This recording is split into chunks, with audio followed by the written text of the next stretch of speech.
In this video, I'll show you how to upload audio to Roblox in 2026. First, open your web browser and go to the Roblox website. Sign in to your Roblox account using your login details. Once you're logged in, click on the Create option from the menu.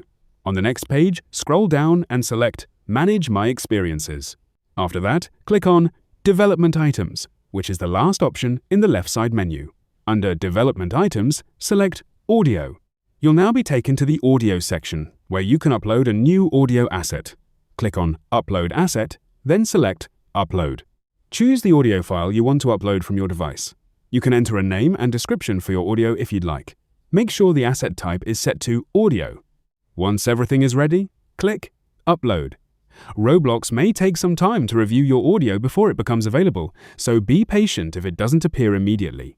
And that's it. That's how you upload audio to Roblox in 2026. If this video helped you, don't forget to leave a like and subscribe to the channel for more Roblox tutorials. Thanks for watching, and I'll see you in the next video.